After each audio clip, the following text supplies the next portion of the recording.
Imagine this. You're alone in a remote cabin, buried in snow, surrounded by silence. Not the peaceful kind, but the kind that echoes old wounds. No visitors. No family. No reason to speak. For Ben, a war veteran carrying the invisible scars of battle, this isolation was a choice. After the noise of war and the noise of the world, he wanted quiet. He needed it. But then one night, came a sound. Not thunder. Not wind. Something softer. Something breathing. A bear cub. Small, shivering and wounded, left behind by a world as cruel as the one Ben had tried to leave behind. It didn't growl. It didn't beg. It simply looked at him, like it saw something familiar in his broken posture and tired eyes. That night, something shifted. Not loudly. Quietly. Like a door creaking open after years rusted shut. And what unfolded wasn't just a rescue. It was the beginning of an unlikely friendship. Two souls, both forgotten. Both hurting. Both choosing, not survival, but trust. What happens when a man who's lost everything decides to care again? And what happens when a wild animal, raised by instinct, decides to stay? This is a story of healing, of silent bonds, of a friendship that didn't need words, only time, tenderness, and the courage to believe in one another. Stay with us. Because this isn't just a story about a bear cub. It's a story about how sometimes, the most broken hearts build the strongest homes. The wounded soldier and the bear cub, a bond forged in silence. After returning from war and retreating to a cabin deep in the mountains, a wounded veteran named Ben thinks he's left everything behind, until he finds a starving bear cub on his porch during a snowstorm. What starts as a one-night shelter turns into a life-changing bond. As both heal from past trauma, their silent companionship becomes a story of survival, redemption, and trust between man and nature.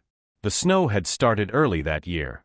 It fell in slow, thick flakes, burying the pine trees inch by inch. The wind howled across the ridge like a wounded animal, and the only sign of life for miles was a thin curl of smoke rising from the chimney of an old log cabin tucked deep in the Montana wilderness. Inside, Ben sat by the fire, rubbing his calloused hands together, the heat barely reaching the ache in his bones. A steel brace hugged his right knee, the scars beneath still angry from the shrapnel. The war was over, for everyone else. But not for him. Not in his head. Not in the dreams that yanked him awake at night. Not in the silence that followed him like a ghost. Out here, in this cabin his grandfather built, he hoped to find peace. Or at least quiet. He didn't expect company.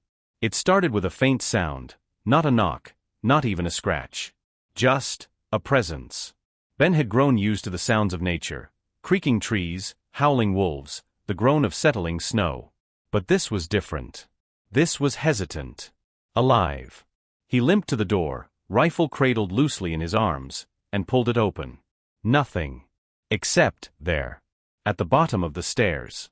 A tiny shape, no bigger than a shepherd dog, curled up in the snow. Its fur was clumped with ice. Its breathing shallow. One paw was tucked beneath its belly, the other trembling with effort. A bear cub. Alone. Ben hesitated. A cub meant a mother. And a mother meant trouble. He scanned the tree-line, eyes sharp. But no grunts. No crashing branches. No lumbering figure protecting her young. Just this cub, and the growing storm behind it. It should have been simple. Close the door, let nature take its course. He'd done it before. Life out here didn't allow for softness. But something about the way the cub looked up at him, blinking slowly, as if deciding whether to live or not, stopped him. Maybe it was the silence in its eyes. The same kind he saw in the mirror. He scooped it up with a blanket, surprised at how light it was. Inside, the cub didn't move much. It just lay there near the fire, ribs visible beneath the fur. Every now and then, it let out a low, soft whimper. Ben gave it water in a tin bowl. Then some leftover venison. The cub sniffed it, weakly licked the meat, then collapsed again. "You're lucky I'm broken too," he muttered. That night, Ben didn't sleep. Not because of the dreams, those were already waiting, but because every 10 minutes, he checked to see if the cub was still breathing. It was. Just barely. By the third day, the cub had begun to stir. It still limped on one paw, but it made its way to the fireplace on its own. Ben didn't talk much. He hadn't spoken to another person in months,